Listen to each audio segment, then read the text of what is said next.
Okay, so Hartmut, hi. Hi. Carrie, Chris, wonderful to see you guys. Terry, Chica, hi.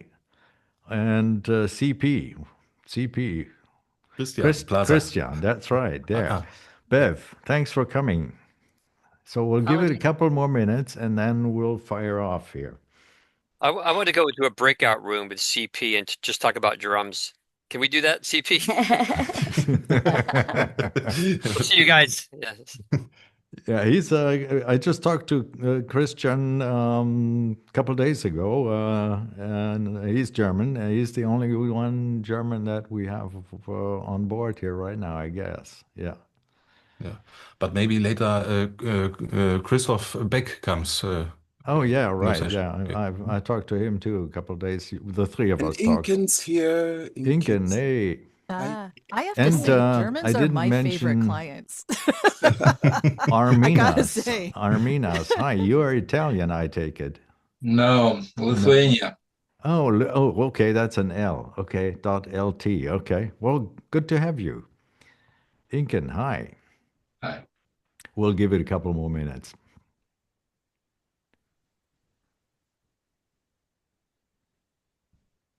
Well, my maiden name was German. What was it? Utzinger. Utzinger. Utzinger. Utzinger. Okay, Yeah. Utzinger. Yeah.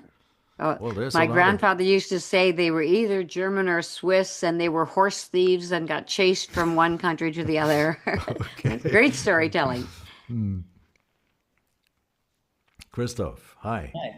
Good to see you. Good to So see we you. got 3 Germans here now. That's great. And I've been to Rachel. Germany. Does that count? Hello. Yeah, of course it counts. Rachel, Ukrainian, right? Well, I'm married to a Ukrainian, so Ukraine is home. You're in Kiev right now? Yes, I am. It's an exciting time. Well, Well, good we're to thinking about you. good to have you. Thank you guys. Well, Glad to be. let's get started on this. This is, and I mentioned it before on LinkedIn and Facebook. This is basically a continuation of a webinar that I was participating in that Voice Crafters had put on Moni about AI voices, and Bev and Jody were guests. Talking about AI voices, and it left some questions unanswered. We'll get to those in a little while.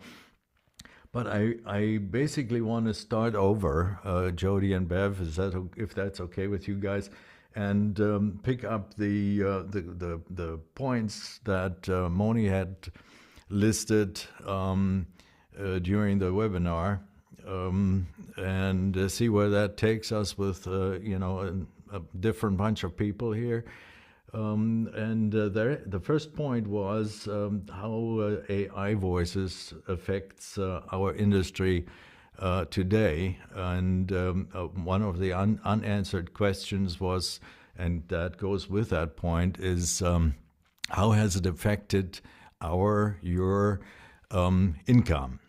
And that basically is a direct effect on our business. So Bev and Jody, if you want to pick that up, and everybody jump in if you want to ask a question or have an input.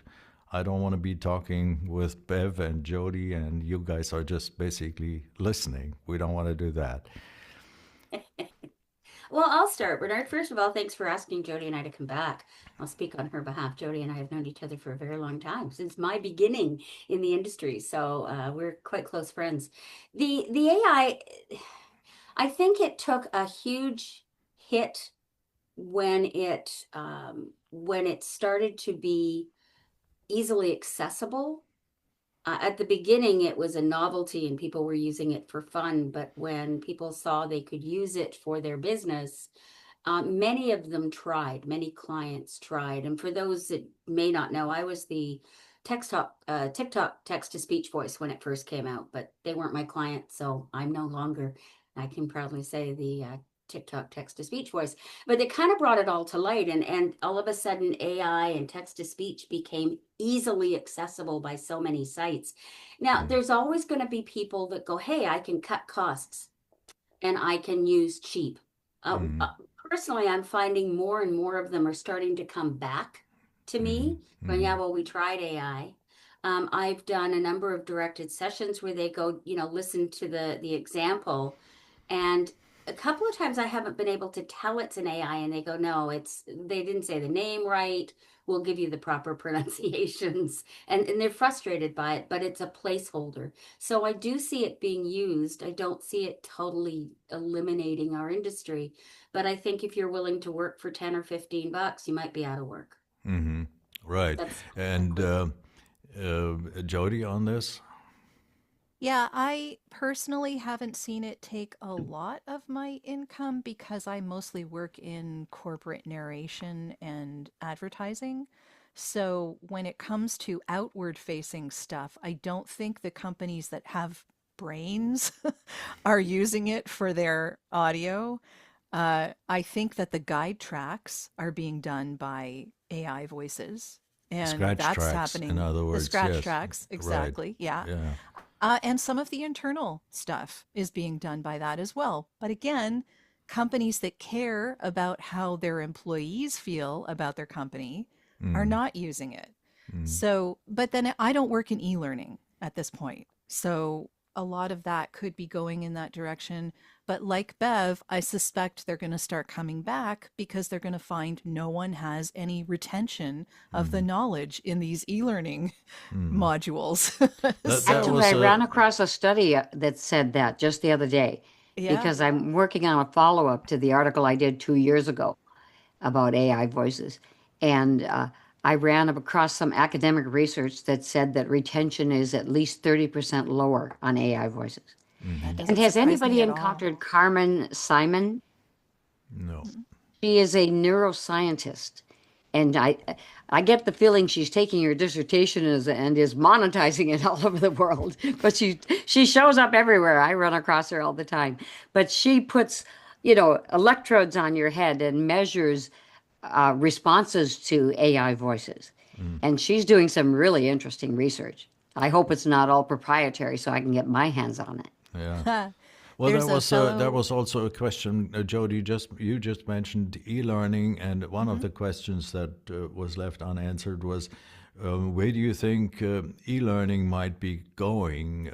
I do quite a bit of e-learning, actually, in German and some of it in English. But where do you see this going? Is that a genre that might disappear for us, human voices, or I think for people who aren't paying attention, maybe.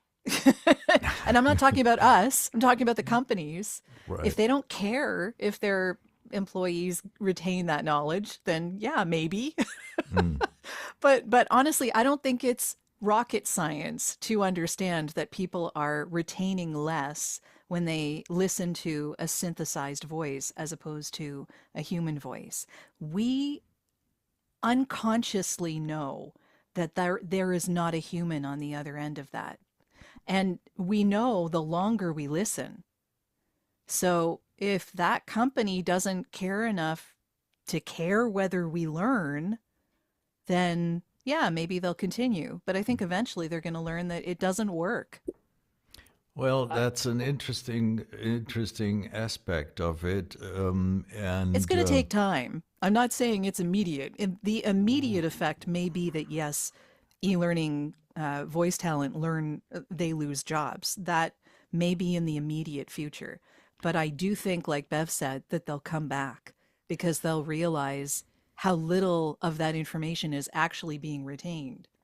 Now, again, there are companies that may not care. Right, and especially things that are required to do that. That a company, like maybe for legal reasons, has to put out there to protect themselves. Then they probably don't care how it's voiced. There's audiobooks out there that are entirely synthetic voices. They're generally business books or self-help books or stuff like that not acting, that wouldn't require acting, Mm. but they're getting completely rated horribly online when people listen to them too, and people just don't want them. They're not I being want to listened say, to. I used to work in an engineering firm, and I was out in the field, so I had to do all my safety videos at the start of every year, and we were just dumbfounded by what we were listening to. So we just hit play and walk away and go for coffee. It was awful. We retained nothing, but if anyone got hurt on the job, the company's covered because they told us to listen, and we Right. said we did. So the onus falls on you. But there's something about long-term narration that when you listen to it and it's an AI voice, even if they're good, there becomes a repeated musicality that happens in the background of their voice.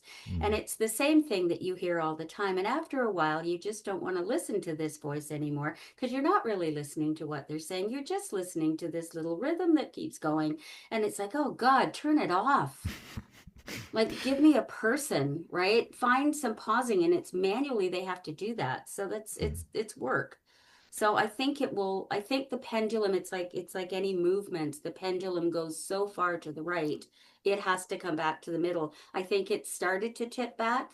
It's being pushed back by the progress that AI is making and how good they're getting. But we're also fighting back with our rights and not being able to use the voices and all those things. So the pendulum's kind of stuck in the middle of trying to get back. So I think for a little while yet, you're going to see an impact in work. I think you're seeing an impact in trying different things with it. But I think it'll come back to the middle. And I think low-end talent will just need more training. I won't I say was just stop, about to but ask you about the pendulum, Bev, because I had mentioned that in my postings.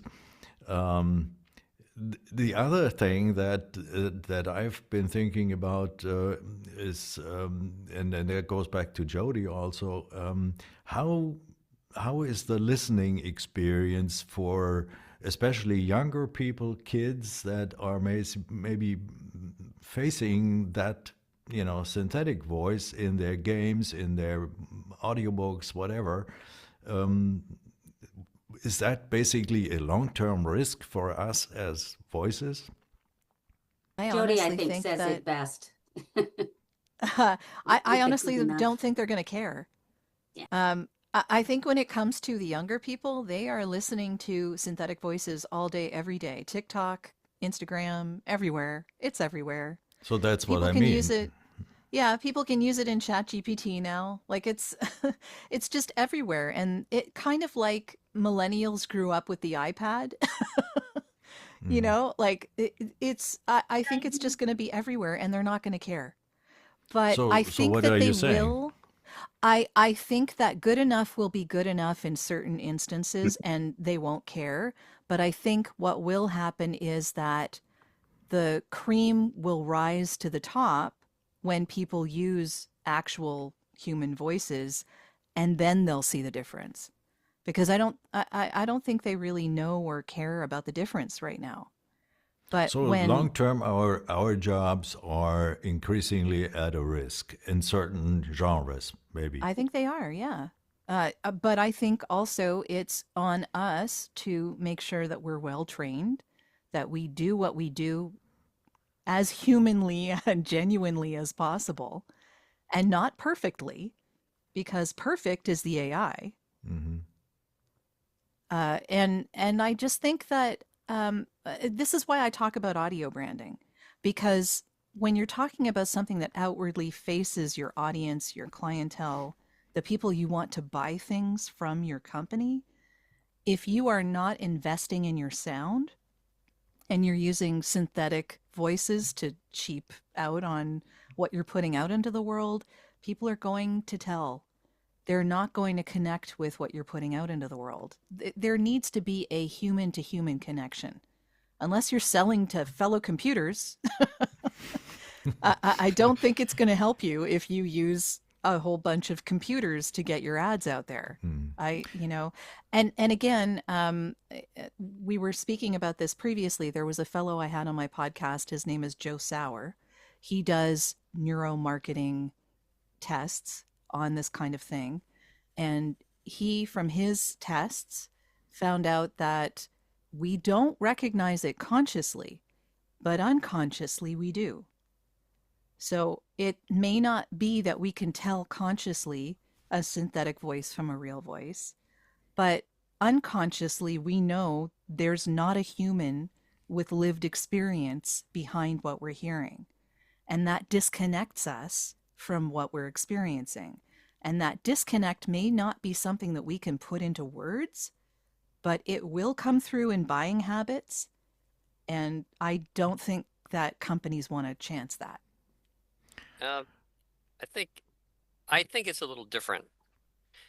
There have always been companies who want to save money. There have always been companies who have low budget ads on TV, for example. Oh yeah, there's spam all over the place. But not even spam, but it could be a local company who just advertises a TV commercial. So if you think of all of the elements that go into a local TV ad, the speaking skills of the actors, the lighting, the sound quality, the presence, the body language, I mean, all of the various elements, there are always and probably will always be companies that have lower budget things, whether it's a corporation putting together a training video or a local company. And I think that AI voices will always play a part in our industry, just like having AI graphics. A lot of companies will put out their presentations and they don't hire a professional graphic artist to do a beautiful slide presentation because we've come to expect that not everything looks great. Wrong or right. We have become used to it. And I think that the next generations will become used to AI voices. And so retention is lower, as I've also heard Carrie mentioned that earlier. I've seen these studies that show that retention from AI voices on e-learning is lower. Like I think I've seen 30%. Carrie, I think you mentioned that also. And by the way, I don't know who funded that study. It could have been a voice actor for all we know, but so we'll have to find. That's the critical point. Who funded that study? But I think ultimately this world will balance out with AI voices and with human voices, just like we have with some companies using professional graphic artists and some companies just using an intern to throw together a slide, and some companies putting out low budget quality stuff and some people putting out high quality stuff. I think there will be that balance. So I think that ultimately the graphic artists who still get work in this industry are the better ones, the ones who are well trained, who are well experienced, who put thought into what they do. And I think that that will be the same with voice actors. I think those of us who are on the call, and I know a lot of us on this call, are experienced, and we have put our time into learning our craft and studying and staying up on top of our craft and doing all those right things. I think that we have a greater chance of long-term work, just like the graphic artists who are still working. I think if you're not trained, and Bev said that, right? Bev, you said that a few minutes ago. If you're untrained at this point, that's harder to break in at this point. Yeah, that question was asked just recently, or just a couple of days ago, by a German voiceover, and he said, or he was asked, is it even worth getting into this business still today? And he said, yeah, definitely. You have to just be good at it, and you can't expect to have great paying jobs anymore if you are mediocre.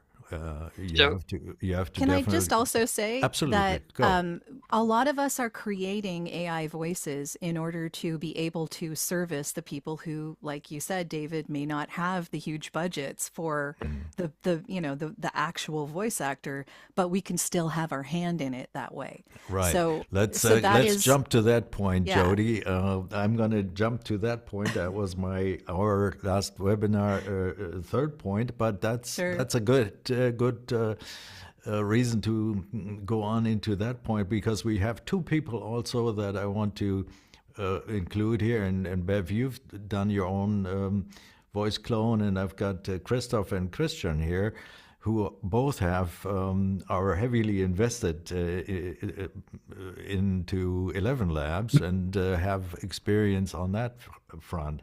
Why did you do it, Bev? I didn't have a choice. When in 2021, when it came to light that I was a text-to-speech voice, I was not in a position to say, well, I guess I'm not going to do AI. My audio files were out there. It was created. I'm still on certain videos that most of them were taken down, but anything that didn't have a name brand to it can still be found. So I thought, you know what? I can't say I don't have an AI voice available to the world. So I am going to invest in it, learn about it, study it, research the companies that want to do it, and work with them. I'm working now with a Canadian company, the first of its kind, I think, in Canada, doing an AI voice. And I'm one of the prototypes, but I trust them explicitly. She's my client. And she says, you know what? They're not going to beat me. She's a production company. So now there's quite a few voice actors in Germany that I know that are saying, do not feed the beast. But I mean, for myself also, I would say, sure, feed the beast. You can't get around that, but also benefit from it. Well, and I'm not feeding the beast. I'm feeding myself. Right. Nobody can access, so that we're clear, nobody can access those voices unless you go through me. Okay. So you can't you might find me there, but you can't use me there.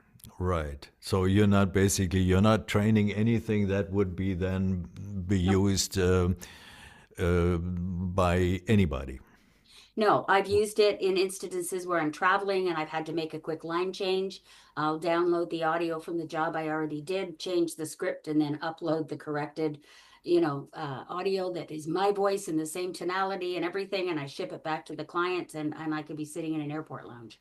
I keep my client happy, and I have control over that. So I'm able to service my clients that way. I'm sharing this. One of my next marketing things is to reach out to all my clients and say, hey, life's tough. And if you're leaning to AI, you can access my voice still through me at a less rate, because there won't be session fees. There won't be, that kind of thing. There'll still be usage fees. And I think that's a whole other conversation that I'm sure we're going to have about usage. But as far as me being able to access it, I want control. I always forget this as soon as I go to say it. Control, consent, and compensation, the three C's that NAVA put out. And now I'm on the board of CAVA, which is the, I'll call it an echo of NAVA in Canada. And we're trying to fight for our rights here in Canada with AI and what you can and cannot do. And I think by having control of my voice, I don't care that I have an AI voice, because you can't get it. Unless you get paid. Yeah, and unless I get paid. And as far as royalties, yes, there's companies that if you want your voice accessed, you can say, yes, you can do it for this, and they're paying a subscription and you get paid for that. There's all kinds of different ways of getting paid right now. There's not really a standard that I think they're still trying to figure out. I'm getting questions here on the chat. Anke Bremer, just go ahead and put your speak up, in other words. Carrie, same. Anke is not. I'm here. Okay. I was just curious how the company is called, and The Canadian company. yeah. Do you want to disclose that, Bev, or I'm not going to at this point, because she only has 2 people doing it. So she's not looking for any more talent at this time. And I don't want her to be bombarded by it. No problem. That would be my I only was just reason. curious because I've been reading a bit into it and how what different companies exist and how it works and everything, because I'm interested in it from a tech point of view, and I really like the points you said, but I'm still I haven't made up my mind about it yet, so I'm a bit on the fence about AI still. So one of the things you have to be able to ask and sign is that you can't sell my voice. If I ask you to take it down, you will. Things like that. You won't sell it to a third party. It can't be accessed by, But I mean, what's the difference between all the YouTube videos that you can find with my voice on it, just scraping it and using it? So yeah, you can sit and wait until it's perfect, but it never will be. So you can control yourself with the contract with the people that you are working with. Yeah. Carrie, do you want to bring your question in? You're muted. I can read it for you, of course. When you clone your voice, do you then receive royalties? That was a question, Yes. I guess, going towards And they Bev. answered it very nicely. Okay, wonderful. And then how Armina, do I go make money off of this? Yeah, so my yourself, question, clients. my question is, aren't you afraid that data will be used to train models? Because one company in Poland, recording company, they wanted to train their own AI models with computer, but then decided they use 11 labs, and 11 labs send them special offer and so on, but it wasn't included that data won't be used as to train the models. It's not that like your voice will be used, but will be like something that model will use for learning. Again, So yeah. you can't control that if they're going to do it without your permission, but you can put it in your contract that you don't let them, that you put in that your voice will not be used to train. At least I want to say, at least you have some legal recourse. I know in Europe that's a little more difficult. In some countries you But can't. 11 labs can use your data for train their models, like not your voice like to sell, but the train models like. Well, I think if I understand Bev correctly, no, right? I No, mean, She's not mine is using mine. 11 labs. She's not I on have 11 11 labs, but it's for my use only.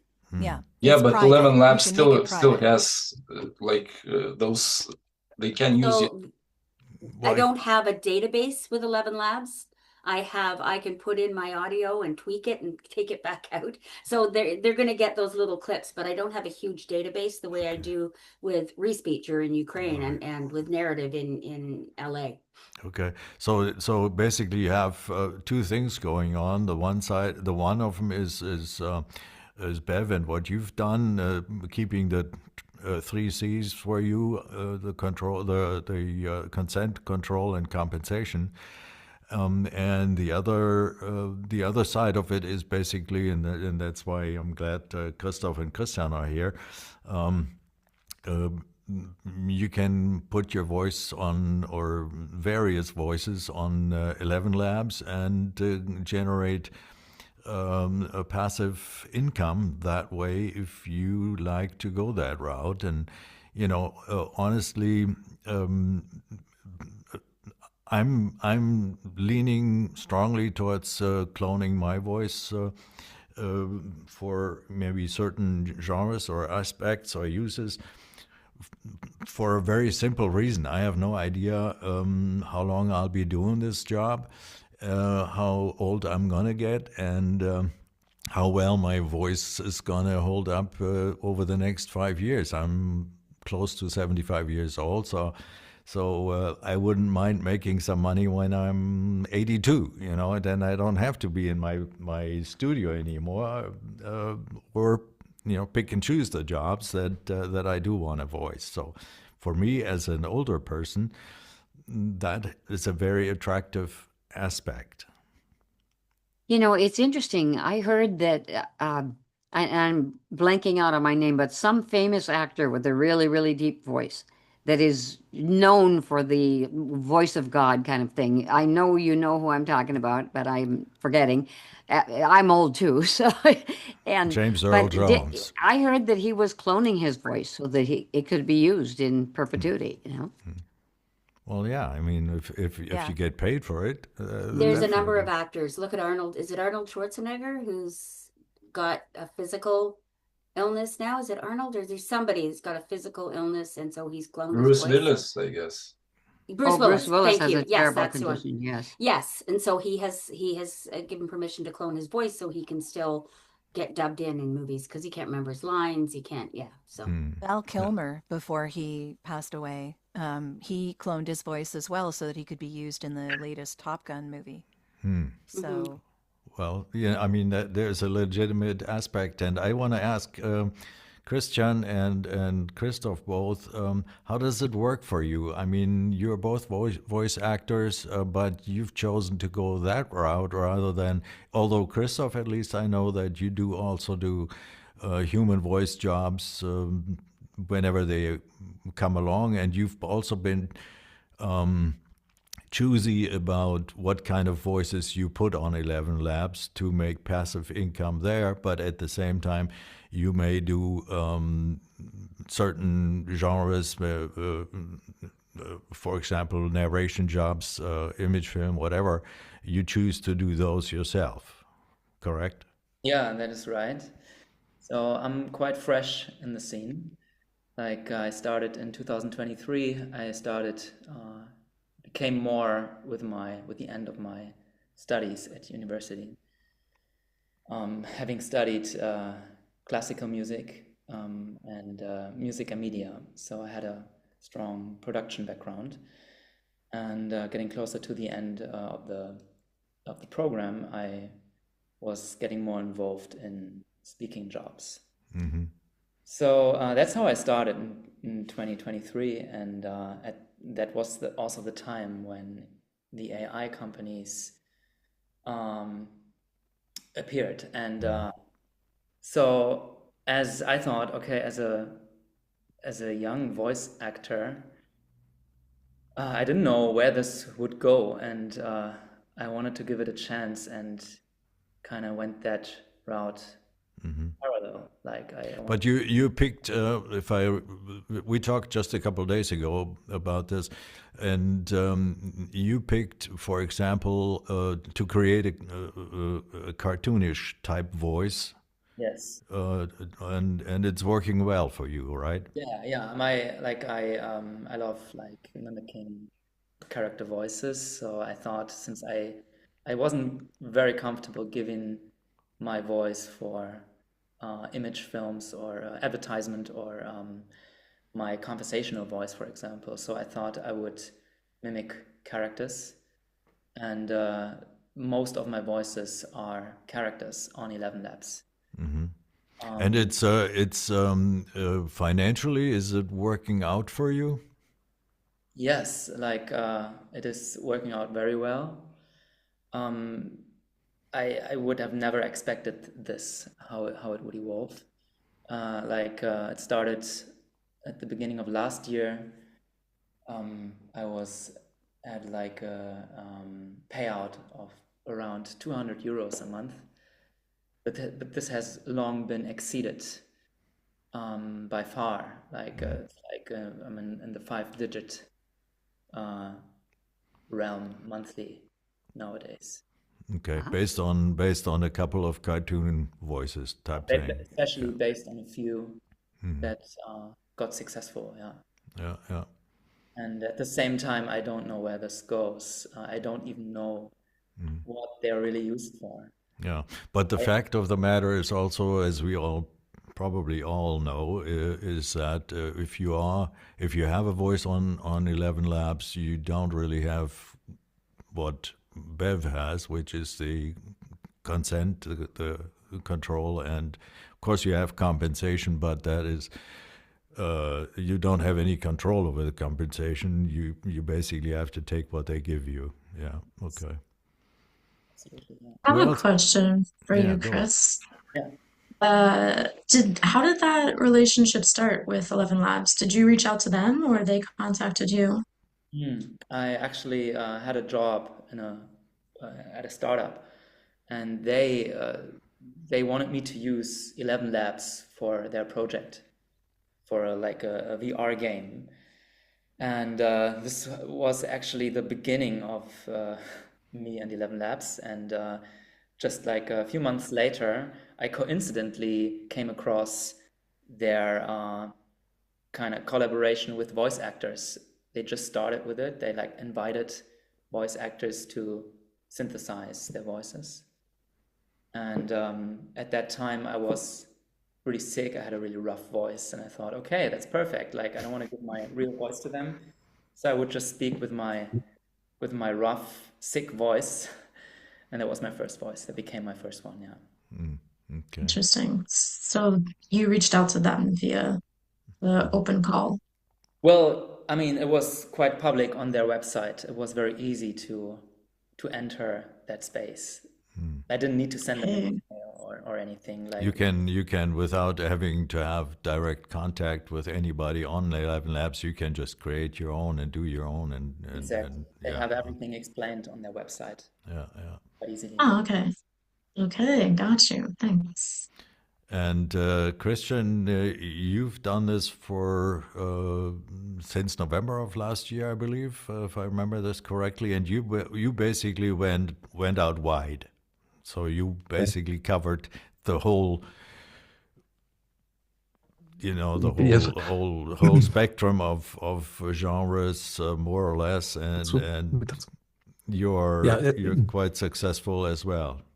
ja, Bernhard, ich habe einen Support hier, um antworten zu können. Ich würde auf Deutsch antworten und habe jemanden, der hier übersetzen kann. Yeah, you're sure, yeah. Das ist die Antonia, kommt mal mit dazu. Okay, yeah. Genau. Also ich bin auch relativ neu in der Sprecherbranche und KI hat mir eigentlich erst den Weg geöffnet. I'm fairly new in this business, and AI opened the doors for me. Genau. Also ich habe begonnen mit 11 Labs und bin also bei aktuell 3 Plattformen aktiv. Das ist 11 Labs, Respeecher und Supertone. I started with 11 Labs and now I'm active on 3 platforms, the ones mentioned before. Genau. Und also es hat sich so entwickelt über die letzten Monate, wenn es um das Thema Einkommen geht, worüber wir jetzt auch gesprochen haben. Throughout the last couple of months, in regards to income, there was a development. Dass es aktuell eine Steigerung gibt, die ungefähr 30% im Monat bedeutet. That there's an increase of 30% per month. Und die liegt aktuell im 4-stelligen Bereich. And it's in the 4-digit area right now. Genau. All right, thank you very much. So, any questions to Christian and Christoph on this? And I would like to add also the question to everybody: who else is leaning towards synthesizing their voice one way or the other, like Bev with and Jody, I believe you've done it too in the past, but you backed away from it again. Yeah, I did it back in, I think it was 2021. And we had it going for about 2 years and it just didn't go anywhere. And that was mostly because the company that was promoting it was on a subscription model and it just never took off. So I just said, okay, after 2 years, I don't want to be stuck in I can only work with you type arrangement because nothing's happening. So subscription model, let me just jump in there real quick. A subscription model is other people would subscribe to be able to use your voice, but they're paying a certain monthly thing to be able to use as much as they want, which means basically the voice actor makes nothing. So if I wanted to Spotify my voice, I would do it some other way. I have no intention of doing that. So I am working now with an agent of mine specifically to create a voice that he has a very limited amount of people working with behind the scenes. It has not taken off yet. I can't say anything about it just yet, but it is probably within, I'm hoping, 6 months of coming out. I don't know. Things change really fast. And what was I've been waiting. What was your reasoning, or what's the purpose of what you're trying to accomplish? Well, I like the idea that an agent has control of it and would, allow me to have consent before I agree to do something, and that the agent is then able to negotiate on my behalf, having the voice already in hand. So we can have conversations just like I would have with any agent that I had. But that agent knows what the industry standards should be. He knows that I wouldn't be able to, you wouldn't need to pay a session fee or anything like that. He would know what the usage should be, etc. Like all of these are standard stuff that any agent should know. So having his negotiation skills on my behalf makes me even more comfortable with having that synthetic voice under his stewardship, let's say. Okay. And basically it's going the same direction as Bev's arrangement, very much so. where you basically keep control of what happens to your voice, and Yes. also you get paid for the usage, which Christoph and Christian also get paid for the usage, but it's pennies. It's probably pretty low. Yeah. Yeah. So it's the volume in their case, and if you are willing to put your voice out there for anybody and everybody, then you may wind up with 4-digit or 5-digit numbers in a month.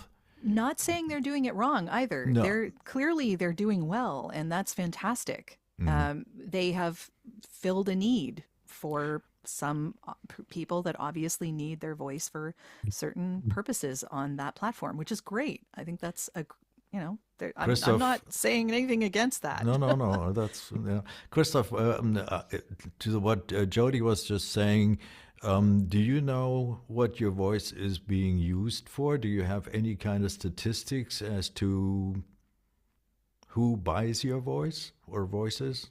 There's very limited data about usage, and it's very unfortunate, and I hope they will expand that in the future. But all I know is how much is used, how many symbols are used for each of my Characters, voices. yeah. Characters, yes. And when basically, on which day, and how many subscribers I have. You can have you need subscribers. You need subscribers to subscribe for your voice, and then they can use it. That's how it goes on 11 Labs. May I ask you a question, Christoph? Is how much audio is uploaded for this to be accessible? Well, the 11 Labs says you need to have at least 30 minutes audio material for a voice, and optimal are 3 hours. So yeah, I don't know, to answer your question, Bernard. I don't have a clue what my voices are used for. It is also so much that is being used that it doesn't make sense to use it for a production. It's like my last heavy usage. It's also processed in batches, I must say. So it could be that there are many users involved. I can see that, and they just process this in a batch at the end of the month. It could also, if I get this right, Christoph, it could also be like, for instance, a call center that has, okay. Yes, I think this is more realistic because I haven't heard my voice anywhere, and I think I would have with these amounts. For example, the last month's amount was 100 million characters for one voice. So what is that? Is that there would need to be a ton of audiobooks or something? But yeah. It could be a website that's using your voice for a speak this article type thing. There could be a whole, I don't know. I think the New York Times does this. They have a player up there that you can just say, speak this article. There's probably a ton of those. Voice or what? Yeah, I mean, who knows, right? It was a game, API customer who uses voice via an API in a game, maybe because it's a character voice, I think. Right. So I'm thinking what we've heard so far points in the direction of what Jody and Bev said in the very beginning, the likelihood that we lose to those types of jobs, like a call center job or so, we probably wouldn't want to do that anyway, unless, we really need the money, I guess. Telephone, IVR, I don't know if that is something that might go towards synthetic voices or not, but I can address that one. Yeah, go ahead. There's I do IVR for well, I can't say. Anyway, I'm the voice of a and this thing. But it stops me from being a voice of any other thing in this same field. But there's a lot to putting a voice in a system if you want consistency. There's, you don't just write the script, upload it. They have to write the script, submit it, tweak it, find commas, check pronunciation. They have a lot more to do to it. And the lady that I know was telling me she's just done an article. It's unbelievable the amount of work that goes into using an AI voice to upload to the systems that the companies have invested thousands, hundreds of thousands of dollars for their companies. And they're not about to change because they can get an AI voice cheap. right? I So will they're add, yeah, I will add to that that we have a number of, well, let me just say for people who don't know me, I'm not a voice actor. I run a studio, so we hire voice actors, and a lot of our clients over the years have experimented with AI. And I've said all along, if I owned a company that needed voiceover, I would definitely experiment with AI. Why not look for ways to cut costs? I mean, just makes logical sense for business. And a lot of them have come back because it does take a long time to get the AI voice to be where they want it. And there are a lot of other reasons why you can argue that it's better to use a human voice actor.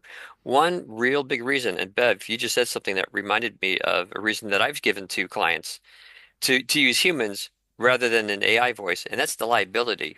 Because we have like an advertiser who has a $20 million ad campaign, and so they can go and save $5,000 by using an AI voice over a human, but that $5,000 or $10,000 that they save by going AI is like a percentage of the overall budget.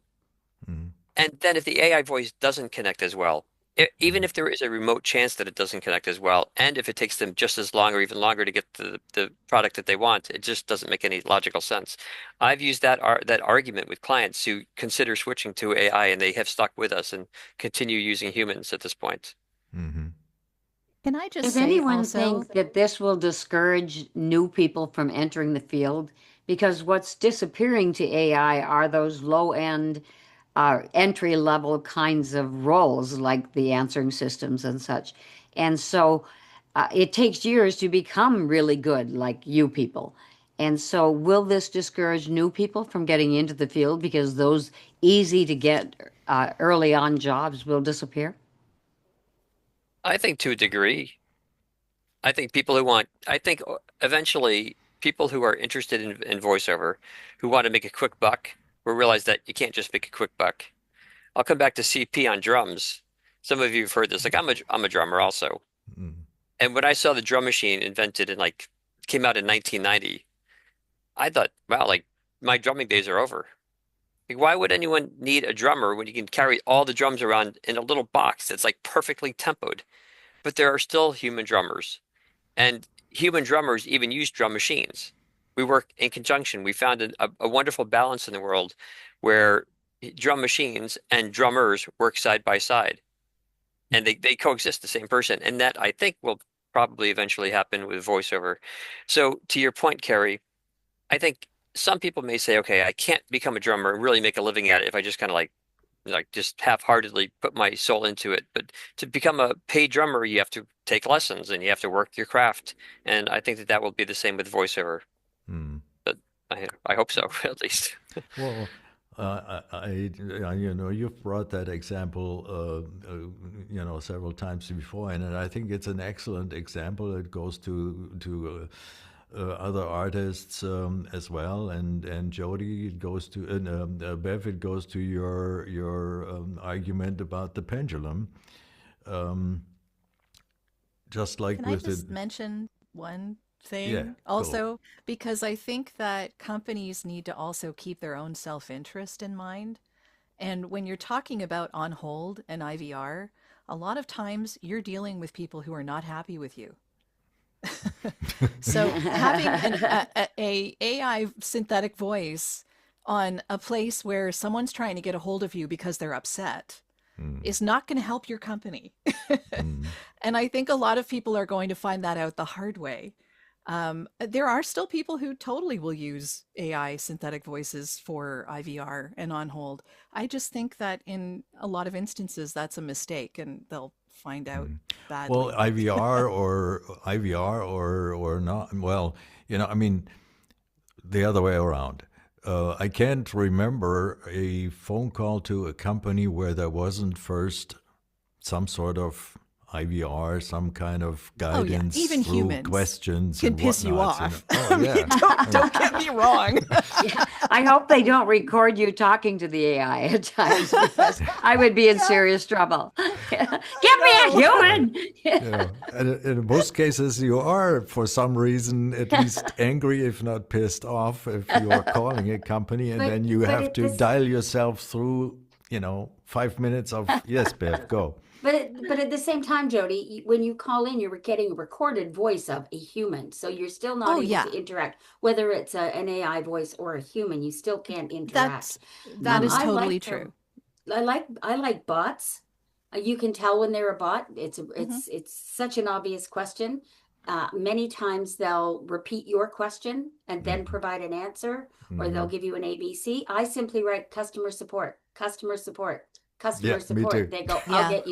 let me And get you they'll get it someone. wrong. They Yeah. will get it wrong. I have been on a chat where I asked about a certain thing, and the chat bot will say, no, this isn't present. And I see it right on the package. Like, Yeah. and then a human had to get in touch with me. But the point also that I'm trying to make here is that sounding like a human, and maybe not in the IVR itself, but in those little on hold ads that you get in between the IVR, when you're on hold, all of that stuff, and the music that's being played while you're on hold. Like all of that stuff should be made with a human in mind, at least. Yeah. And whether, it just makes more sense for that to have a human touch. But I mean, yeah, again, My big people thing are is going a to make their 5-letter decisions. word. Yeah, my big thing is a 5-letter word. Trust. Mhm. Yes. If you can trust what you're hearing, then you might trust the company. I would have a problem buying something that, and I love the person who is the voice on the text to speech of TikTok now, Jessie. But if I heard Jessie selling me one thing and saying how great they were, and then also selling me something else, their competition, and how great they were, that tells me that you don't really care about your brand. So why should I? It's just a trust issue. They have now bots where you can see their faces, they're walking, and anytime I see someone talking like this, I click off. They do this. It's because they're not a person. So I click off. You're not, I don't trust you. I don't trust your message. It's computerized. It's not from your heart. It's not from your brand. So that will happen more and more.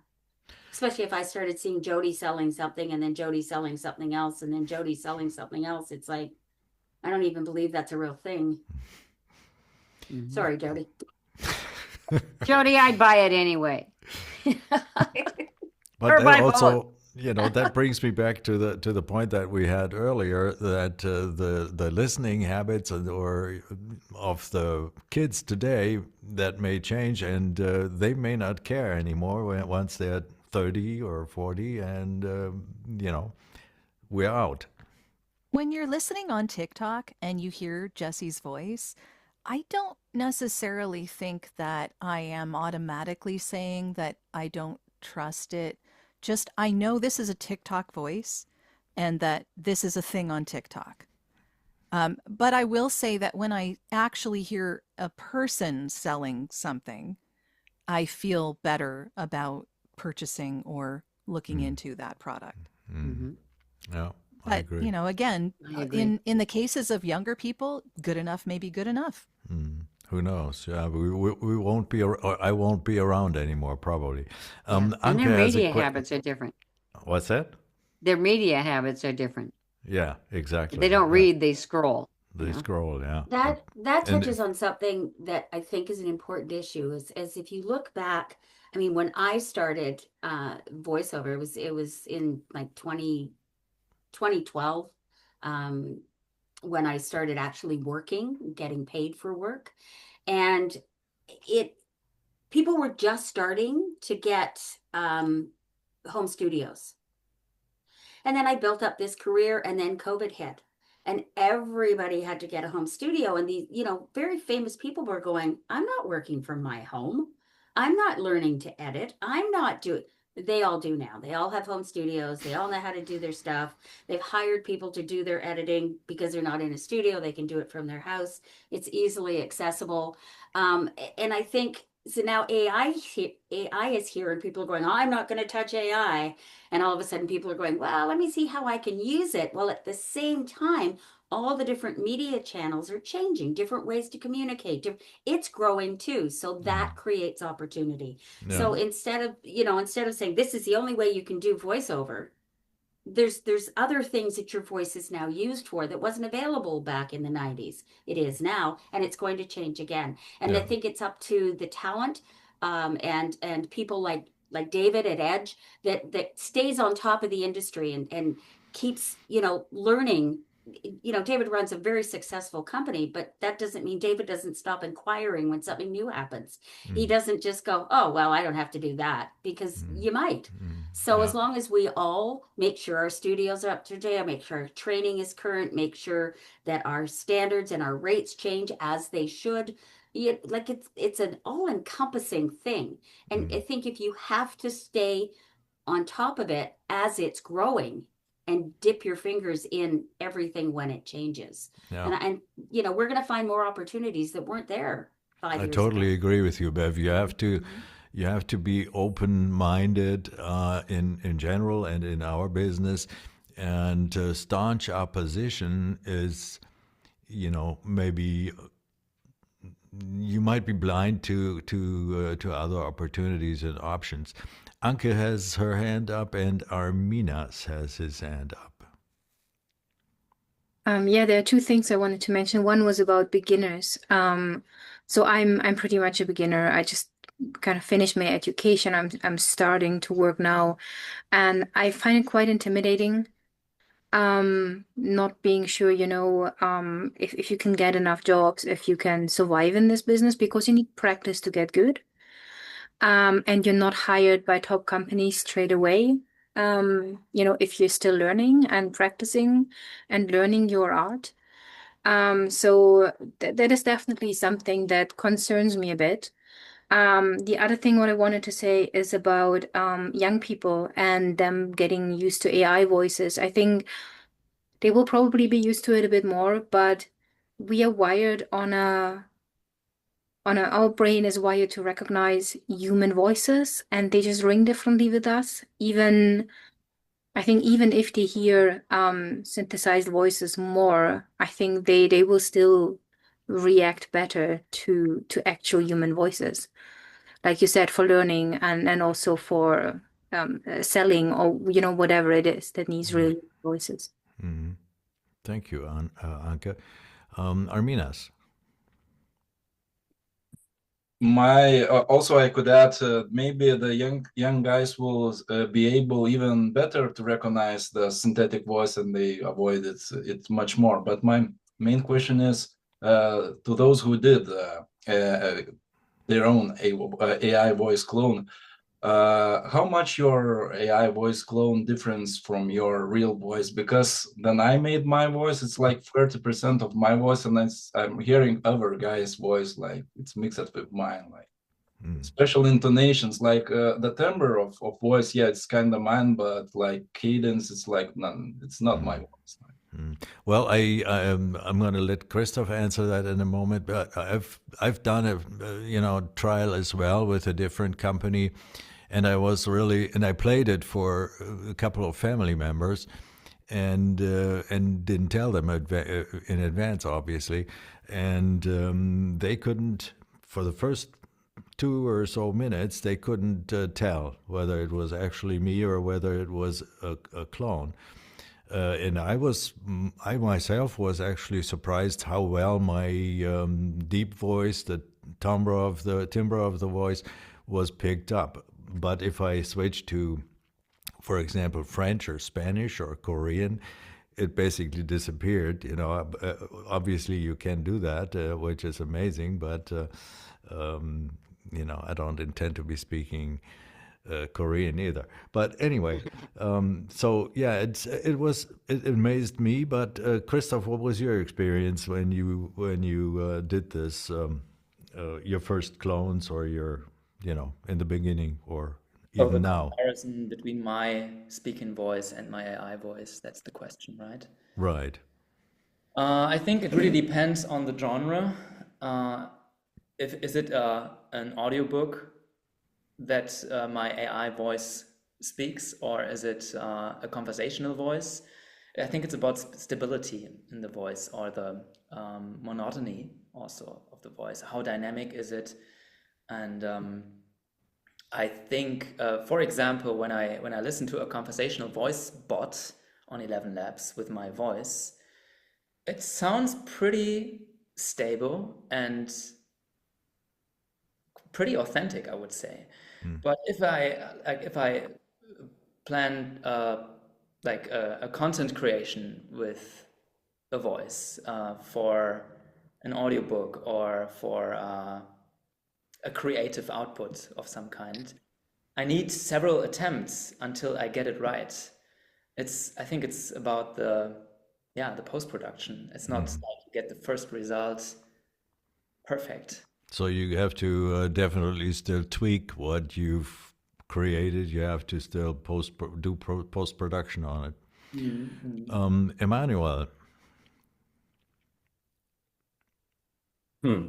Yeah, hello everybody. Hey. Thanks to have me here. Yeah, I just wanted to share an experience. I have been trying with this clone voice on 11 Labs since months, I think since from the beginning. And it was always difficult. I was not satisfied with the result. If professional clone voice or this instant voice. And the last 2 weeks, I just edited a script, especially for this, with, let's say, a podcast style script, 40 pages that I'm recording. And what I get from this, I just sent a colleague of mine, a few family members also, and a colleague of mine, and she knows my voice very good, yeah? And with this, she was thinking it's a recording, not AI voice, yeah? Okay. Knowing my voice. So, and 6 months ago, I was trying to do the same kind of experiment, and I couldn't get something I was satisfied with. So I think it's really evolving really, really fast.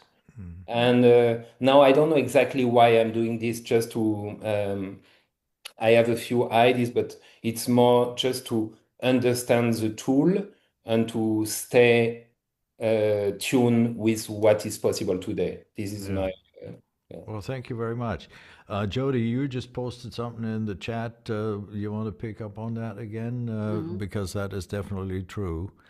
I was just saying that it's hard to get the intonation right these days and the emphasis in the right place. Not to say that things aren't improving, as Emmanuel has said. It's getting better all the time, and I think that timeline is only speeding up. The longer and longer that we keep experimenting with this, the quicker and quicker it gets better. But right now, I think one of the problems that some of our clients are experiencing is that they have to spend so long programming that it just would be easier for them to hire a voice actor and have it done in 10 minutes. Yeah, definitely. I told Jody in the beginning, when we both were already here, I said, I've done a couple of spots, and to do those 10 minutes that I spent on one of those spots, it would probably take a little longer to get that actually to be the way the client wants it, compared to my 10 minutes. I wanted to anybody's hand up? No. I wanted to get to two things. One, very quickly, legal aspects of the AI voice. Bev, I wanted to ask you about that. Can you talk about this writer that you are using? Yes, the Nava started it. It's an AI writer that says what you can and cannot use the voice for. It's very clear. Kava has one as well, as does Ava in Australia, and I possibly even UA, the United Artist. We are fighting back tooth and nail, saying just attach this to your contract, saying that you can't use my voice for anything other than I say. You can tweak it. You can use their generic drafts. They've just come up with a version 4, so even they evolve as things are changing. So attach that to all your contracts. If you can't, copy and paste it into an email, get them to acknowledge it. That's considered legal acknowledgement of it. But make sure, and it sounds awful, I do it for all my auditions, unless it's through an agency, saying, please find attached my audio for audition purposes only. And as soon as they say thank you, that means they've read that. Mm-hmm. So protect yourself. Yeah. And be nice at it, right? Yes. Yeah, very nice about Yeah. it. And we talked about that. It's like, hey, Yeah, this yeah. is only for auditions. Don't you dare do anything. Don't assume they're going to, but just, for protection purposes, please acknowledge this is for audition purposes only. And people that you want to work with get it. Mm-hmm. And Jody, I believe, if I remember correctly, you have something similar set up in your auditions that you send out or contract? I have the Nava writer on my computer and will send it out every time. It's a safe thing to do. Yeah, it's pretty much the same thing. But I think it's just like Bev said, just good to protect yourself. Yeah, and I believe... I want to address Emmanuel's comment, if I could, very quickly. He says, I have a text on my invoices. That's after the fact. Protect yourself before you get hired. Make them agree to it before you do the job. Very good point. Very good point, definitely. And then add it to your invoice after, that's fine. But do it before you send them the audio. Protect yourself. Yeah, definitely. Definitely a better thing to do to do that. I believe the Inca, I'll get to you in a moment, Emmanuel. I believe Incan, you could probably, is she still there? I'm not sure.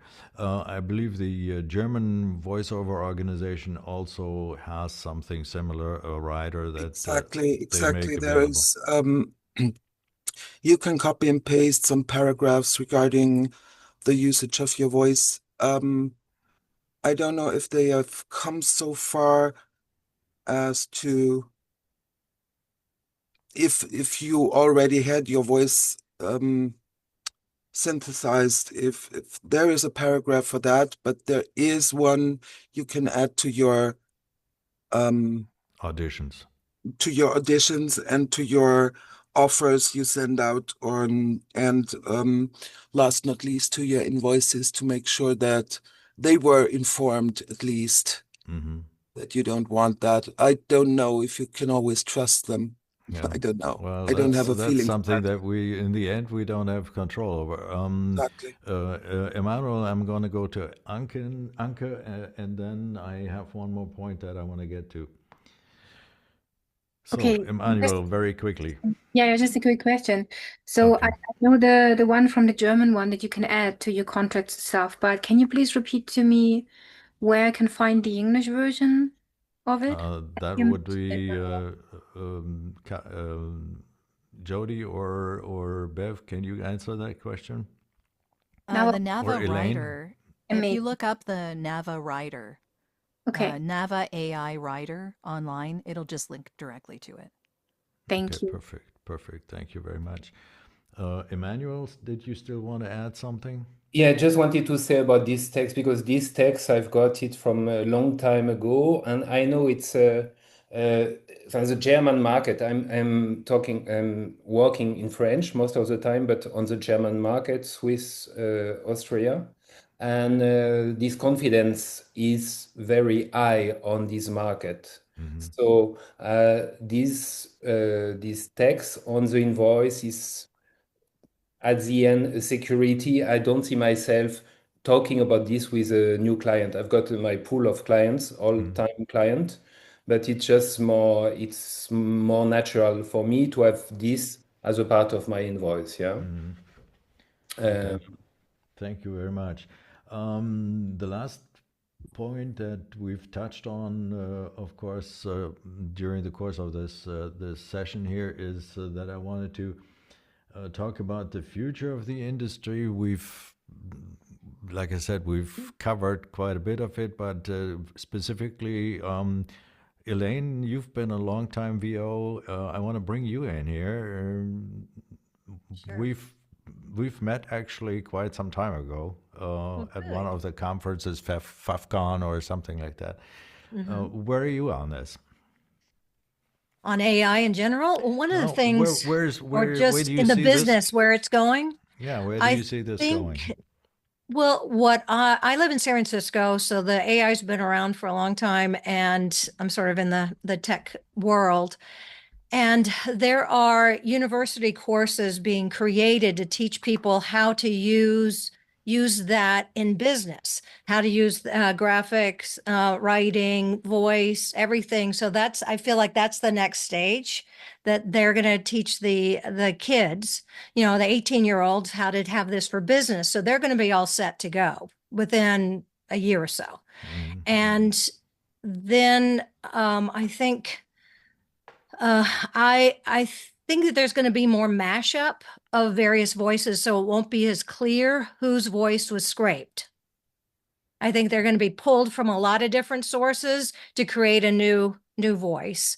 And then the other is that where we are is sort of like how when YouTube just started, and there was a lot of really bad acting on YouTube that the kids loved. And everyone had to get used to it and go, how can you like that? It's terrible. And then those people became influencers and then started making way more money than people who are super famous. So the ears and where people are hearing it from a younger age is then accepted as the norm. And that's why we as voice actors are always asked to be real, which means make it muddy, make it messy a little bit, so it's not so perfect. And so I think that over time, our competition really is AI. And this is where I know that Jody and Bev had talked about that earlier, is that, the cream's going to rise to the top. And if you're good, you're going to make it. But if you're technically accurate, and it's perfect sounding, those are the ones it's going to be hard to tell whether they are AI or real, because it doesn't have heart. And so this is what they're looking for, is our history, our point of view, our different things that they can't program in. No matter how hard they try, it will never have a history. The life experience, my 70 years of being on this planet here, and yes, and my 20 years as a voiceover, and all that plays into my voice, obviously. And if I don't feel good, I don't sound good. So, right. And that's the acting skill too, of having an opinion about stuff, that we have to create an opinion about something, a product that we've never heard of before. And it's really easy in voice acting. We always like it if it's the client. So the choices are not that deep, but our personal resistance to it is sometimes stronger, because we know that we're lying about something that we've never tried before. So we're dealing with our frontal lobe and all the other stuff that's trying to say, you're lying, you don't really mean it, rather than I'm helping someone with this product. So AI will never have that conflict, but this is where us believing what we say and finding the truth of whatever we're giving someone, we're passionate about, and that we care. And that we're helping someone rather than just delivering words. David. Elaine, it's great to hear you again. See you and hear you. You too. I love what you such just a said. pleasure, David. Oh, thanks. And now let me further that. One, I think an amazing benefit for human voice actors to have is the ability to convert written English into spoken English. That is such a job that we have in our industry. That conversion is big. And that is an area that I have not seen AI do as well. And I don't know what's coming down the line. Maybe that happens tomorrow. But right now, there's definitely a lot of AI voices sound like they are reading written English rather than speaking spoken English. So that's something else that we have as humans. Very true. And of course, the nuances, like I was saying, the nuances that we bring to the voice, simply because of our experience that AI doesn't have. It can generate a happy voice or a sad voice, I'm sure, and if you tell it to. But I bring with me what my life experience has, what life has put me through. Let's put it that way. Emmanuel, yes. Yeah, and also a value is the capacity to understand a text, to find some problem in the text. What I've got a lot, because my script are most of the time translation, most of the time from AI, and human are much better to understand a text and to find these mistakes. And this is a value that we have got also, to be able to talk with the director during the session and to say, yeah, I know what you mean. I know what you mean in German, English, and I would say like this in French, for example. This is something that when you've got AI translation, AI voice, at a point it can be totally absurd. And, so. Yeah, well, thank you very much. Yeah, the quick change, I believe we've touched on this a number of times already, not only today. The quick change when you get your director to tell you something, like it happened to me today, the spot that I did for a beer company here locally. I had read the text before we went on to the remote, and the first line was like, "Oh wow, great beer," and I had thought it was, and they had received an award for their beer. So my first line of "Wow, that's great" was going towards that award, but then the director, as we were on the remote, told me, "No, I don't want you to sound like the great beer, the great award that they received. I want you to sound like you just had this beer, you drank some of it, and wow, that's great beer." So that's a totally different approach to that one line, and I don't believe AI would be able to switch on a dime. Bev, yes. Interesting little side. I received an audition from a production company, and there were 4 different roles, and one of them was for a child, and it said right beside, they may not use an actual child for this, but it was, a paid gig. And the context was it needed to be a child of age where they would ask their parent for a glass of water. My granddaughter is 5.5. She loves coming over, getting behind the mic and blah. And I said, "I have an audition for you. Come on over." And she got in. We play a game called 3 in a Row, and she imitates what I say 3 different ways, the same line. I edited it, sent it in, and lo and behold, they hired her with the words were, "It's so nice to have a real child's voice." Saying all she had to say was 3 different ways of "I want some water," and she got paid. And she said that the dinner the night she did the audition, she said, "So did I get it yet?" And I said, "No." And she goes, "Well, did they hear me?" And I said, "I don't know, honey." Anyway, when I told her she got it, she goes, "I knew it. I nailed it." So to go back to Anka's, are you ever too new to start? The answer is no, because what they wanted was a real child's voice, sincerely just asking for a glass of water and then saying how good it was. So, Bev, why did they not ask for a child up front? Why did they assume they needed? No, they said, "This is a child's voice. Client may not actually hire a child." But why did they say that, though? Because his nephew was going to do it. The client's nephew may use his nephew. Okay, got it. And they ended up using hers because she was the real age, the right group, and did a good job.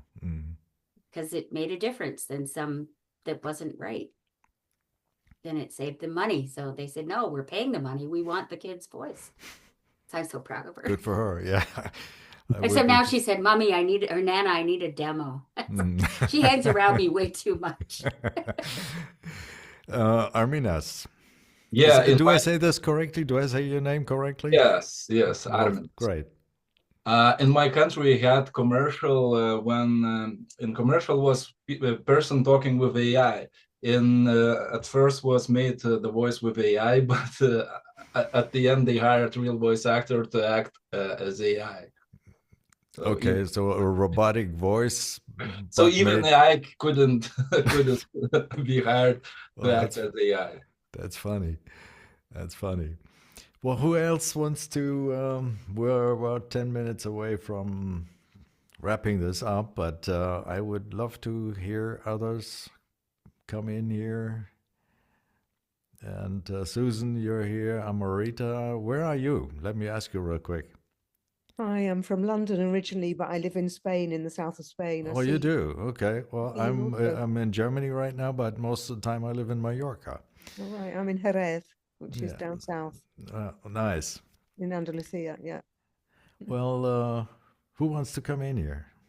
Bernard, Talk I to. just want to say thank you for doing this because I think it's so important we keep talking about this. I think that's the biggest thing. Keep talent aware, keep clients in the loop. Um, speak up when you think it's bad, speak up when you think it's good. Let's find that balance on our side and share things like the writer and share things that you learn along the way.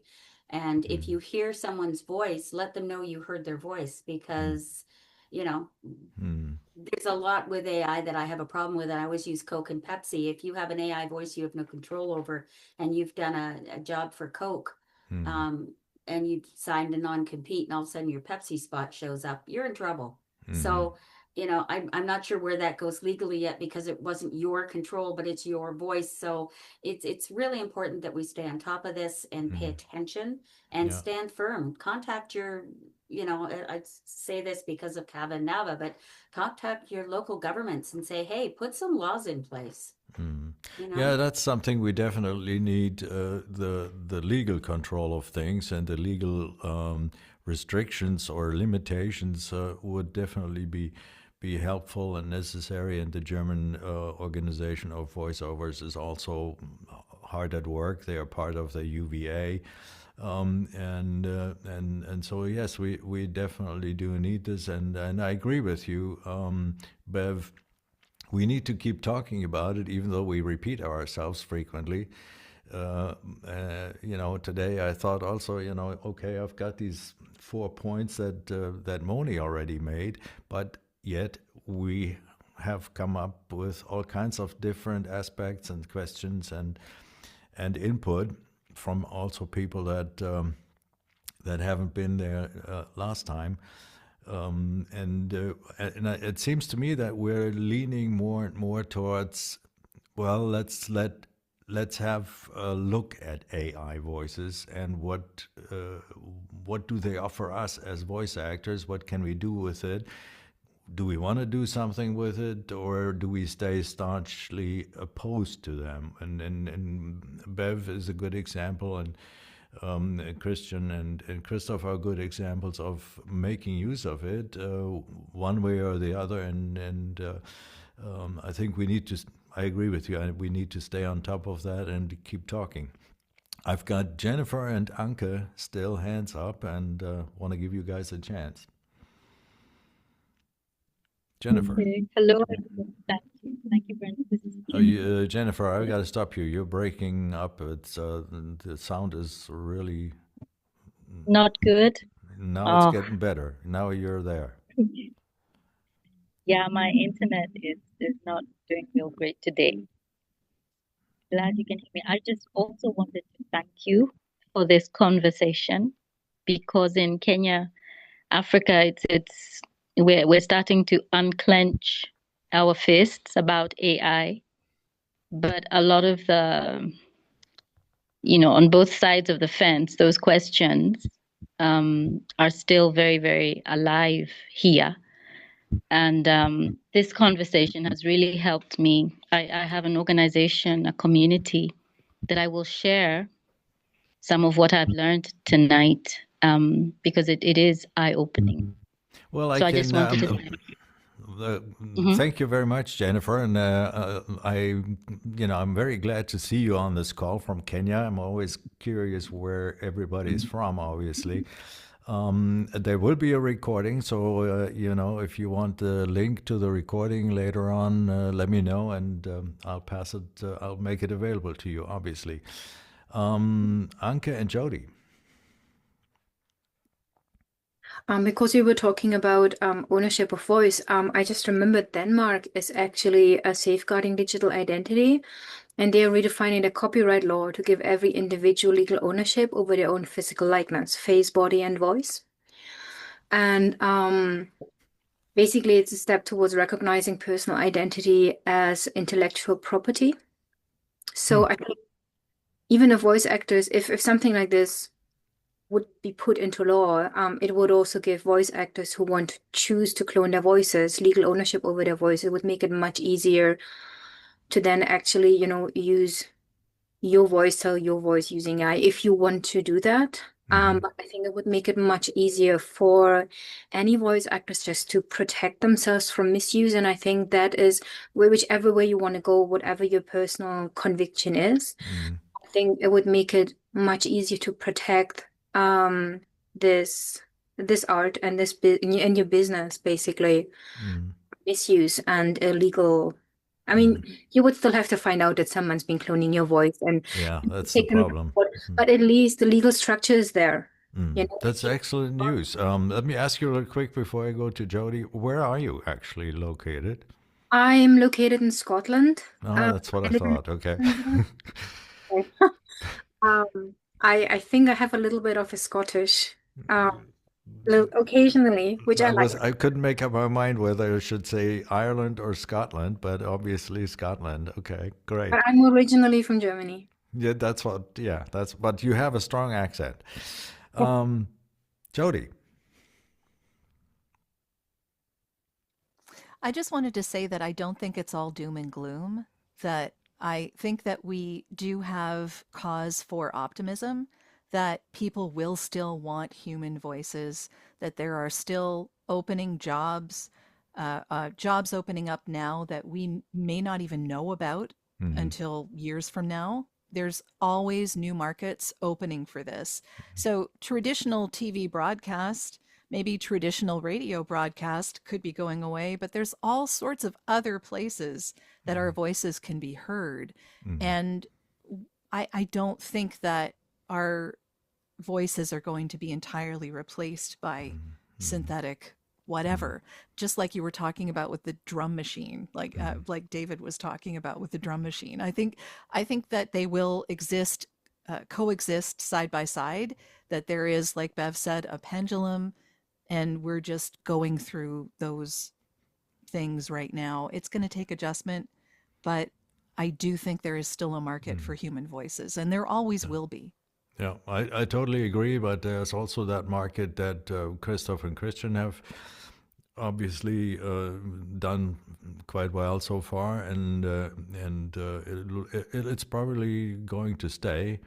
And if we want to make use of it in one way or another, Bev's way or Christian and Christoph's way, why not? Inken. Another option for making money for voice actors is by having a synthetic voice. So again, not saying anything against that. I think it's a great way to have some passive income. There's definitely ways to go about having your fingers in many different pies. Especially for an old person like myself. Well, for anyone, but anyone, even people just starting out right now, I think there is still hope, is what I'm trying to say. Yeah, I think you're absolutely right. Inken.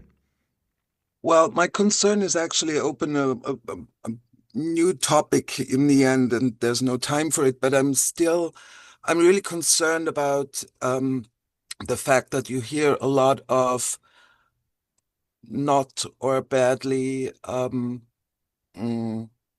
educated voiceover talents here in Germany if it comes to audiobooks, the one who should not be mentioned by name. Right. They pay 5,000 euros and then they go off and do their audiobooks. And so the hearing what people are used to, the whole level of what people will be happy with or which will do in the future might lower and getting lower and lower all the time. And so the question is, where's the niche for those who are living up to their own standards and trying to hold their own standards? That's a whole new side of the whole story, I guess. Well, just a quick answer to that. I think Jody's touched on it, Bev's touched on it. The cream rises always to the top, and And I think those that are good and not mediocre will probably always have work. But it will influence the prices. It will influence what you get Yeah, from it's quite, and what you are referring to, I call them the voice mills, because that's, we've got those in the US, I'm sure we've got those everywhere else, where you pay a fortune to be educated, and then you're out there marketing your voice, doing audiobooks, 20, 30 audiobooks in a year's time or however many.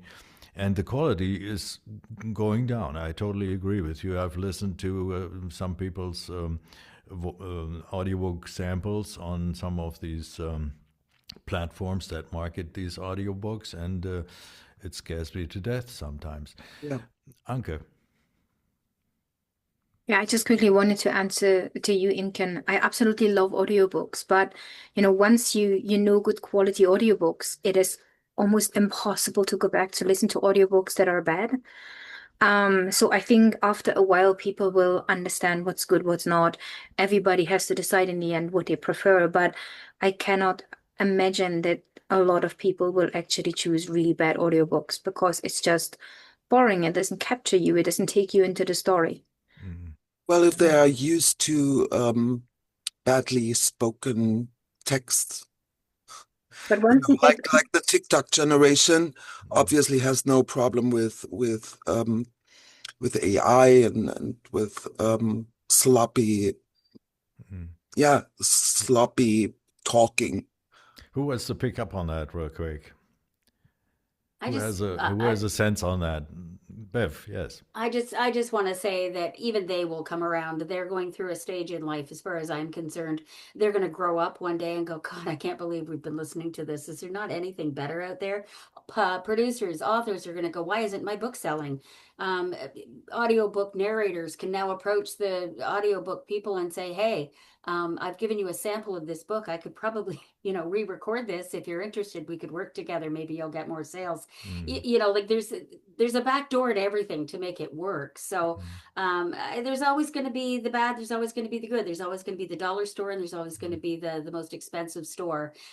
Our job is to figure out the clients that can shop to buy quality will buy our work because we work with them. It comes all back to what we talked about at the beginning, is honing your craft. It's not just people that go, oh, I know somebody that has such a good voice. They should be a voice actor. Okay, that's this much of this much you need to know to be able to get even in the door. And it's our job to share that information. We have to put ourselves on a little bit of a pedestal, but we've done the work. It's like a doctor saying, no, I didn't go to school, but I'm good. Prove it. Right. No, I won't test that one, right? So, yeah. Definitely. There are always anybody people... else? Elaine, you were nodding and... No, it's just, I was thinking of I always hated really bad audiobooks that were read. And for a while, I wouldn't even listen to any audiobooks because they were so horrendous. So what is good is that a lot of ones have gotten better. And then when people who buy audiobooks like and dislike different authors, some because they like one is very, very dramatic, and the other one hates it because they're too dramatic. This one does a lot of voices, but they don't like, and this other one just wants the single voice. So then we get into just artistic opinion rather than just cloning a voice and saying, here it is. But I wouldn't be able to last longer than about 10 seconds. You trust in people's taste development. Yeah. And that's normal, I think, because we're going to have food, that. Just like with food, or when you grow up, your taste for food changed and is more elaborated than it was with, I don't know, 15 or 25.